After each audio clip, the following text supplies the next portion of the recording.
काही केंद्रीय मंत्र्यांच्या मुलीच्या संदर्भातच ही मोठी घटना घडलेली आहे।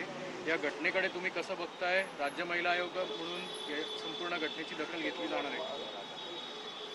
केंद्रीय मंत्री रक्षाताई खडसे यांच्या मुलीच्या बाबत जो प्रकार घडला त्याबाबत मी स्वतः मुक्ताईनगरचे PI मोहिते यांच्याशी संपर्क केला आणि यामध्ये यातला जो टवाळखोर आहे त्याच्यावरती यापूर्वीच गुन्हे दाखल आहेत आणि आता सुद्धा गुन्हा नोंद होतोय। गुन्हा दाखल झाल्यानंतर तसं तर पोलिसांचं पथक देखील रवाना झालंय। या टवाळखोरला आपण तातडीने आता ताब्यात आतापर्यंत घेतलंही असेल माझ्या माहितीप्रमाणे। पण यामध्ये खरं तर गर्दीच्या ठिकाणी अशा घटना घडू नये म्हणून बीट मार्शल, दामिनी पथक, CCTV कॅमेरे असतात। या सगळ्या असताना सुद्धा अजून बऱ्याच काही गोष्टी आपल्या समोर येतील आणि समजेल।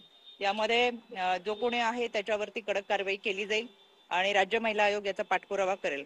यामध्ये शुक्रवारी ही घटना घडली आहे रात्री 9 वाजता। यात्रेच्या दरम्यान जे आकाश पाळणा असतात त्याच्यामध्ये रक्षाताईंची मुलगी आणि तिच्या काही मैत्रिणी बसलेल्या होत्या आणि हा पाळणा जेव्हा पूर्ण गोल फिरत होता वरती गेल्यानंतर त्याच पाळण्यामध्ये जी टवाळखोर मुलं बसली होती त्यांनी व्हिडिओ कॉल केला आणि काही फोटो काढले।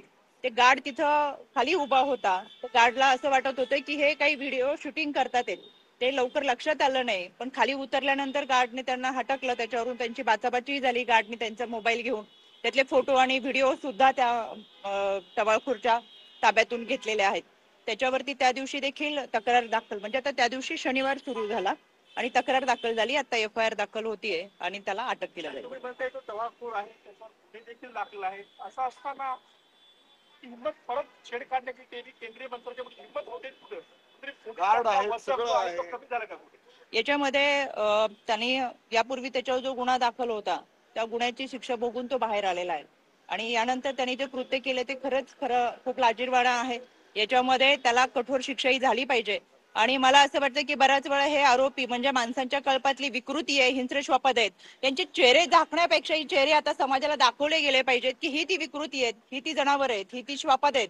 त्याच्यामुळे अशा पद्धतीने छेडछाड करणारे, महिलांवर अत्याचार करणारे असे कोणी असतील तर त्यांना काळ्या कपड्यात दाखवून त्यांचे चेहरे झाकले जातात काळ्या कपड्याने।